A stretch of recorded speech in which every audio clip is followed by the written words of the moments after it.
en Kiev, donde decía que había que exaltar la ascesis cristiana, que había que limitar el consumo, la concupiscencia, y eso regía tanto para los ricos como para los pobres. Entonces, ¿de qué iglesia estamos hablando? Hay una iglesia rusa prácticamente de las catacumbas, del exilio, pero no es la iglesia oficial. La iglesia oficial es de cardenales millonarios que andan en Mercedes-Benz. El anterior patriarca aplastó a una mujer su coche y ni se bajó. O sea, son inhumanos, son absolutamente inhumanos en su actitud y han alejado a la gente de la iglesia en vez de acercarla. Otra cosa que me partió la cabeza es que a Putin lo defienda un sacerdote católico. La religión católica estuvo a un tris de ser prohibida por ley bajo Putin. En el año 2003 hubo un proyecto de ley de prohibir la Iglesia Católica. La Duma, el Parlamento ruso, tiene 450 bancas y hacía falta 225 para aprobar la ley. Solamente hubo 179 votos a favor, 30 en contra y 4 se abstuvieron y no pasó esa ley. Pero hubo el intento de prohibir a la religión católica en Rusia. Otra cosa maravillosa es Putin ataca el nuevo orden mundial. La verdad que una cosa más cómica, sino tragicómica, no se podría oír. Hasta me llegaron a acusar a mí de pro-sionista. Yo estoy contra Putin, Putin es enemigo del sionismo. Maravilloso. Putin tiene un consejero. Hasta el año 2009 se habían encontrado 18 veces, siguieron encontrándose después. Ese consejero se llama Henry Kissinger, uno de los principales consejeros de Putin, el arquitecto mayor del denominado Nuevo Orden Mundial. Putin, vayan a los medios, Kissinger defiende a Putin a capa y espada. Lo está justificando permanentemente. Y dice de Putin exactamente lo mismo que dice el padre Sáenz. Es un patriota ruso. No es un patriota ruso. Putin ha destruido Rusia. Putin, desde que llegó al poder, la dependencia rusa del petróleo aumentó 3 veces. Lo único que tiene Rusia para sobrevivir y se está despilfarrando es gas y petróleo. Hasta Medvedev, que es la marioneta de Putin, que en algún momento lo ayudó a mantener el mando durante todos estos 14 años poniendo en la cara, pero gobernando Putin, dijo que sí. 50% de la economía, eso lo dijo Medvedev, quiere decir que es mucho más, depende del gas y del petróleo. La economía rusa ha regresado a la época de Pedro el Grande. Yo hablo con gente del campo de Rusia, me escribo con gente de los más lejanos lugares de Rusia, no con la gente que vive en Moscú y San Petersburgo, que es la vitrina. Y me lo corroboran. Ha regresado a la economía de Pedro el Grande. ¿Cómo? La mitad de la población se mantiene sembrando en sus huertos, cosechando hongos y fresas y haciendo artesanías. Así de loco como suena. Putin ha hecho regresar a Rusia. Putin no es ningún patriota ruso. Pero volvamos al tema del nuevo orden mundial. Hace muy poco tiempo, en este mismo año, están proliferando las nuevas estatuas de Stalin, gracias a Putin, que lo ha elogiado hasta el cansancio. Ay, Dios. Ustedes saben que Putin ha dicho que Stalin fue un gran manager y ha sacado una ley que prohíbe, bajo pena de prisión, criticar el desempeño del ejército soviético bajo Stalin, que hizo atrocidades sin cuento. Una de las más conocidas es que cuando entraron en Alemania violaron a 2 millones de mujeres alemanas de 8 a 80 años de edad. Pero no solo eso. Eisenhower cuenta en su memoria que cuando se cruzó con Zhukov y estuvieron hablando de la experiencia militar, le dice, lo que más nos costaba a nosotros eran los campos minados, cómo hacer para pasar con los tanques. Y Zhukov le dice, ningún problema, mandábamos a la infantería primero. Zhukov, en el año 55, se hizo un experimento en el Asia Central rusa, se tiró una bomba nuclear. Y para saber qué efectos tenía, hicieron marchar 40.000 soldados por ese páramo. Los convirtieron primero a los 40.000 en impotentes y después los 40.000 se murieron. Ese era Stalin, ese era el gobierno soviético y de ahí sale Putin. Entonces, con el tema del nuevo orden mundial, Putin, además de permitir alentar todas estas estatuas nuevas de Stalin, acaba de hacer una paradigmática. En Yalta pusieron una estatua donde están Stalin, Churchill y Roosevelt. Bravo por el enemigo del nuevo orden mundial. Otra cosa increíble, porque los blancos te lo convierten en negro. Si esto fuera una cuestión de matices, bueno, pero no, los blancos te lo convierten en negro. Me salen a decir, mirá, Putin, bravo, por fin salió a matar a los de ISIS, y lo hizo para congraciarse con Estados Unidos. ¿Cómo?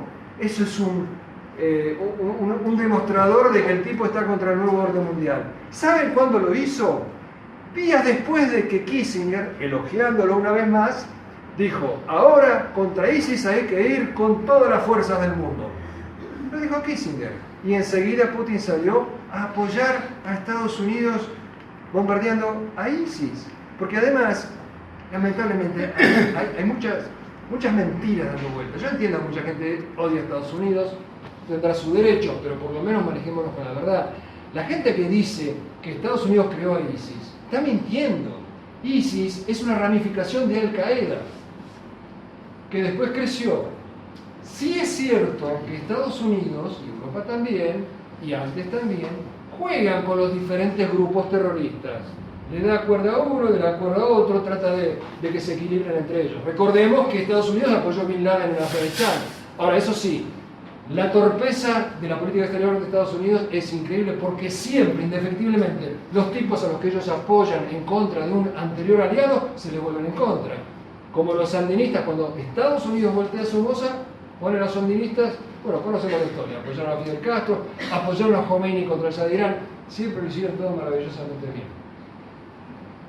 Pero de ahí a haber creado ISIS hay una enorme distancia. ¿Cuándo dejó de jugar con los diferentes grupos terroristas de Estados Unidos? Cuando ISIS empezó a decapitar.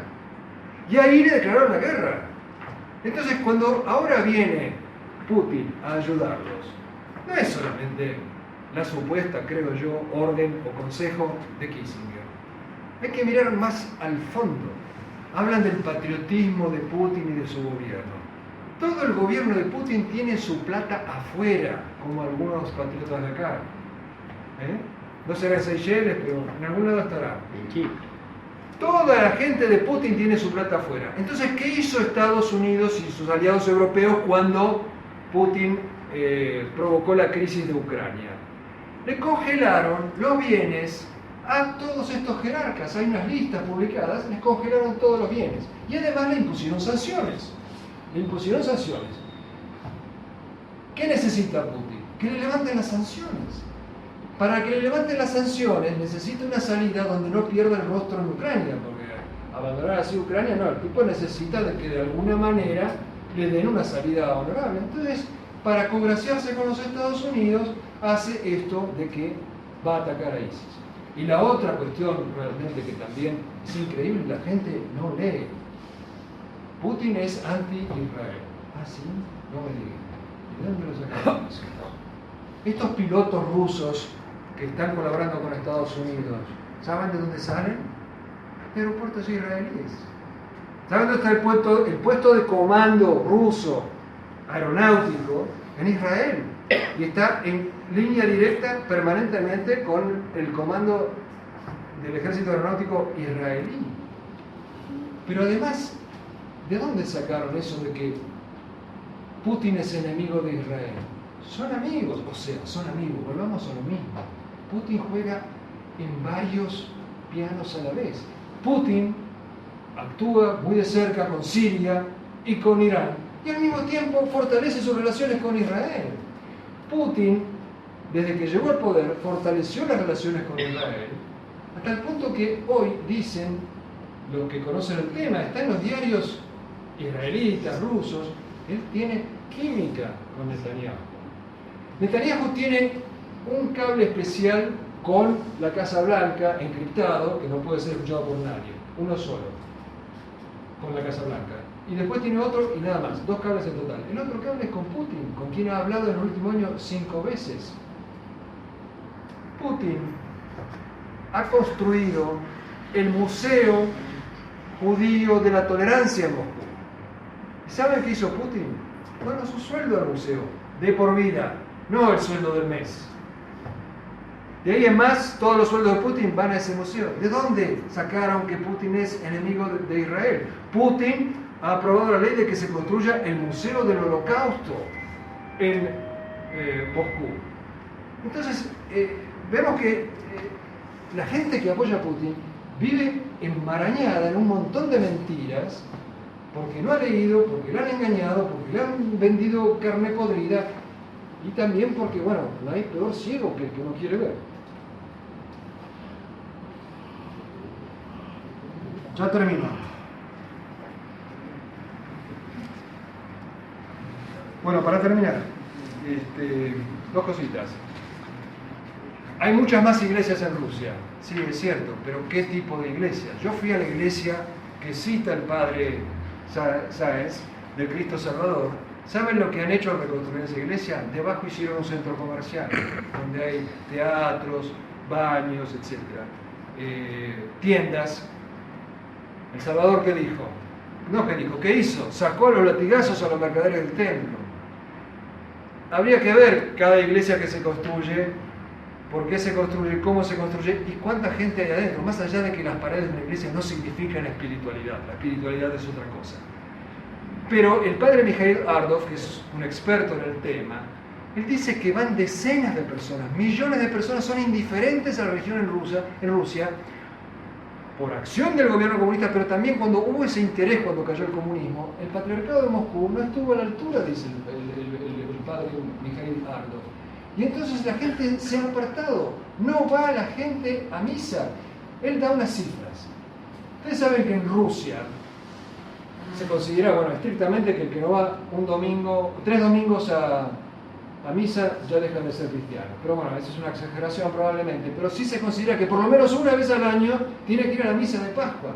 En Rusia, a la misa de Pascua va 1,5 de la población de Rusia. Y entonces, este padre Mikhail Ardov dice, el patriarcado de Moscú dice que hay un 80% de creyentes porque quiere realzar su fuerza política frente al gobierno, frente a Putin. Pero lamentablemente eso no es cierto. Y finalmente,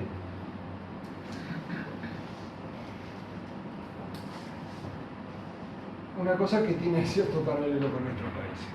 Hay un financista, Bill Browder, que hizo un estudio, Bill Browder, salió en CNN. Ustedes saben que los hombres más ricos del mundo hasta ahora eran Slim, el mexicano, el norteamericano Gates, y ahora apareció el dueño de Zara, un gallego, que parece que le ganó a todos. Bueno, están todos en los 60, 70 mil dólares. Bill Browder dice que Putin tiene 200 mil millones de dólares. Y una persona, un político ruso, Boris Nemtsov, que hizo un estudio sobre todos esos dineros de Putin, fue este año fusilado a pocos metros del Kremlin, Boris Nemtsov. Bueno, ¿saben cómo dice Bill Browder que Putin ahorró esos 200 mil millones de dólares? Ahorrando en caminos, escuelas y hospitales. ¿Les suena? Igual que acá. Estoy abierto a cualquier pregunta.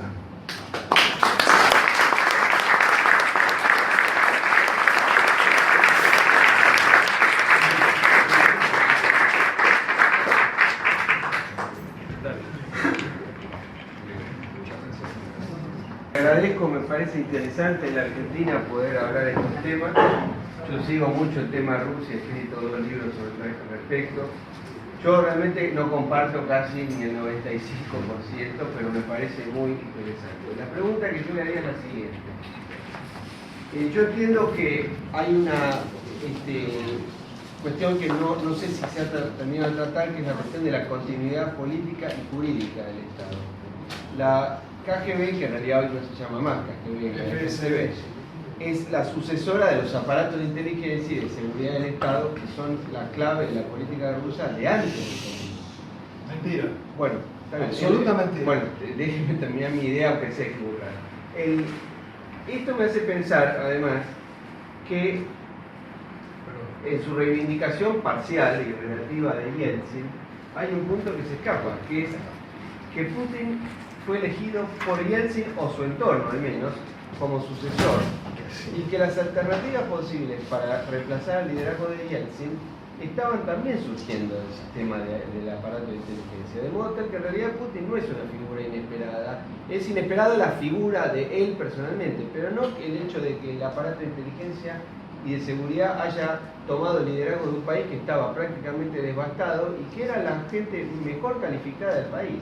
De hecho, si no hubiera sido presidente Putin, probablemente lo podría haber sido Primakov, que también era miembro del servicio de inteligencia, era una figura destacada, o u otros que podrían haberlo sido. De modo tal que yo creo que hay me parece, si bien valoro su pensamiento, aunque no lo comparto, pero me parece que hay una excesiva énfasis en la persona de Putin y no en el sistema y en la idea de... Perdón, el énfasis lo ponen los nacionalistas católicos que lo han convertido en su ídolo. Yo no soy ni nacionalista. Por eso yo estoy hablando Yo hablo de punto política, número no de uno. espiritualidad. Punto número uno. Yo no reivindico a Yeltsin. Yo dije que Yeltsin comenzó a parcialmente desbolchevizar. De ninguna manera es santo de mi devoción. De ninguna manera.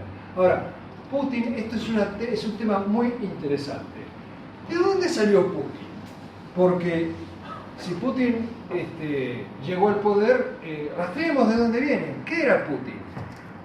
Entre paréntesis, el padre Sáenz, en esta entrevista que hizo, donde trata de defender su postura, dice, bueno, la KGB en el exterior no era lo mismo que en el interior, hacían más bien espionaje, Putin estaba en el exterior.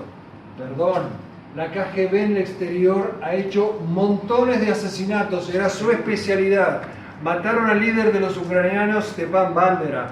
Mataron a Georgi Markov con el paraguaso famoso, si ustedes recordarán. Pero eso es historia pasada. Bueno, desde que Putin llegó al poder, Yanderbiev estaba en Qatar, lo mataron en Qatar. Un opositor que se llamaba Chekotigin se enfermó, qué sé yo, envenenado.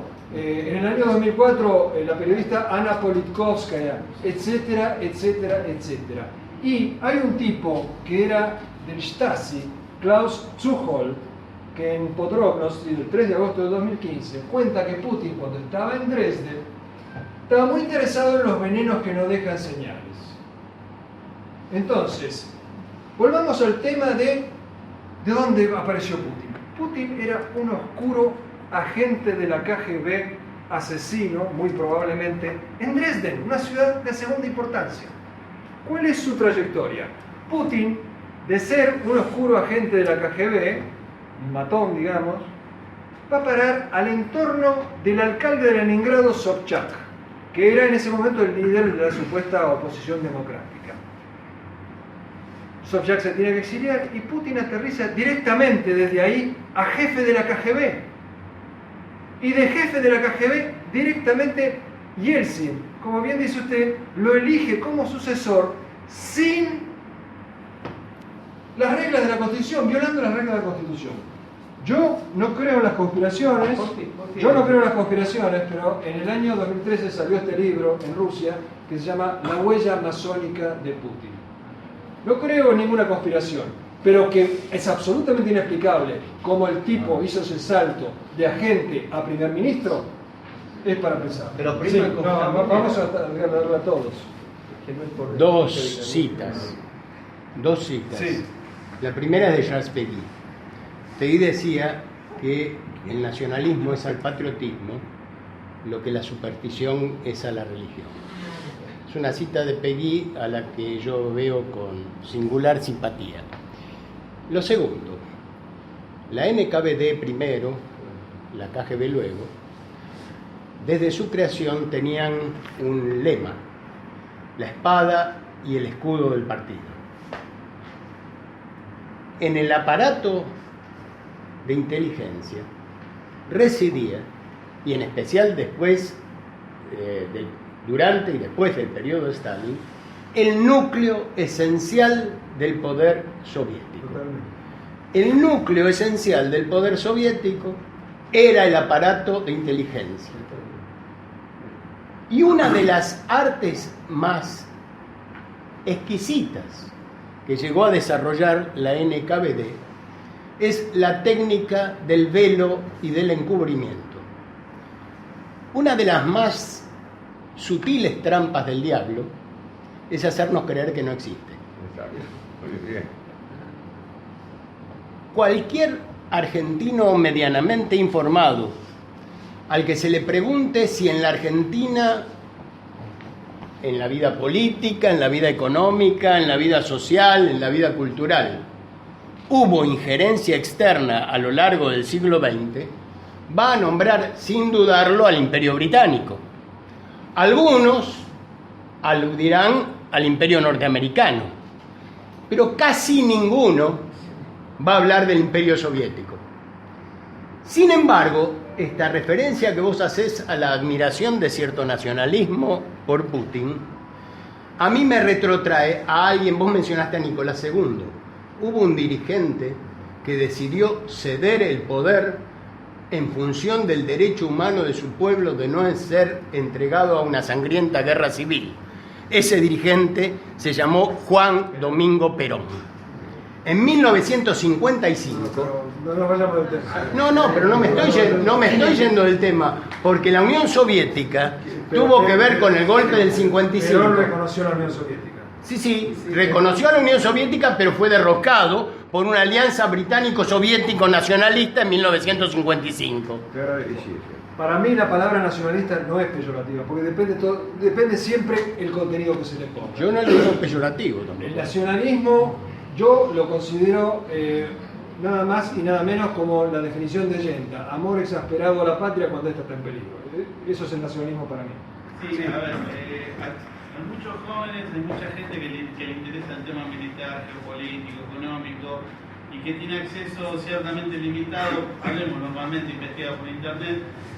Se ha movido, me gustaría que tu opinión sobre esto, se ha movido esta idea de que el mundo se ha polarizado en dos, que tenemos un nuevo orden mundial con Obama a la cabeza, con una ingeniería pro-gay, pro-aborto, pro-drogas, identificada con la OTAN, y del otro lado una especie de luchadores de la libertad que serían Irán, Rusia, China, que defienden los valores cristianos, no católicos, que salen a defender a Siria contra el terrorismo islámico, que prohíben a los homosexuales. O sea, hay una intencionalidad de mostrarlo a Putin como caudillo y como referente enfrente que lucha contra Obama, que es el anticristo encarnado. ¿A qué responde esto? Bueno, hay operaciones, hay provocaciones, estamos frente a una provocación en este caso, y en Argentina no es el único caso. En Europa, yo lo he dicho, hay grupos de derecha que también se abrazan a Putin, pero es gente que ha caído en la trampa. Esto es una trampa, por eso yo, con todo el dolor del alma, porque no me gusta salir a enfrentar a gente como el padre Sáenz y a otros nacionalistas que les he tenido siempre aprecio, pero es que no hay otra posibilidad. Tenemos que ver la verdad, no asustarnos con la verdad y aferrarnos a ella. China, opción China, por favor, es un régimen comunista tiránico que masacra a los disidentes, entre ellos a los creyentes. De ninguna manera. ¿Qué es otra movida del nuevo orden para...? Pero el nuevo orden son todos el nuevo orden. Putin está metido junto con Obama en el mismo nuevo orden y lo de Siria lo demuestra claramente. Sí, por favor. Es más o menos entendible por qué el gobierno actual argentino está buscando una buena relación con Rusia. Lo que no es tan fácilmente entendible probablemente es por qué Rusia puede tener el mismo interés. Pero es absolutamente claro. Argentina tiene mucha potencialidad energética, geoestratégica, acuífera, de todo tipo. Un señor que, de los que tantos que me atacaron, me dijeron: Rusia está muy lejos, no nos interesa Rusia. No, Rusia está muy cerca.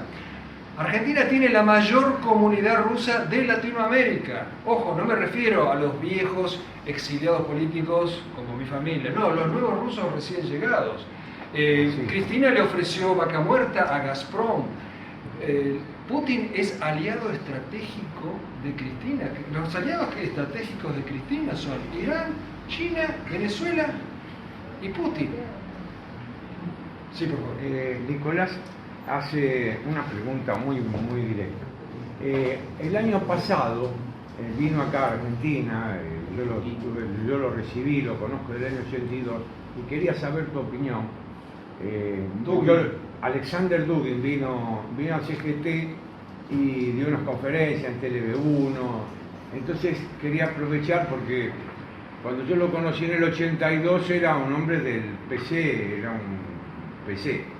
Y cuando vino acá, nosotros, un hombre muy gentil, le ofreció un asado.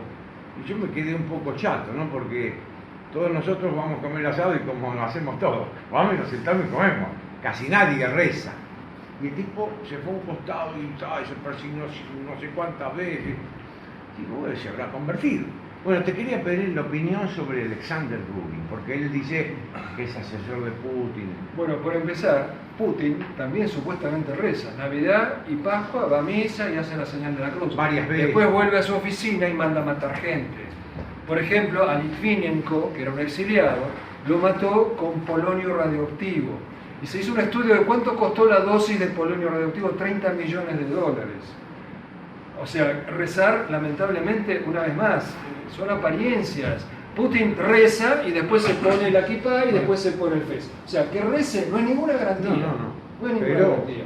Y Dugin es un putinista que es uno de los que inició este movimiento de nacional bolcheviques.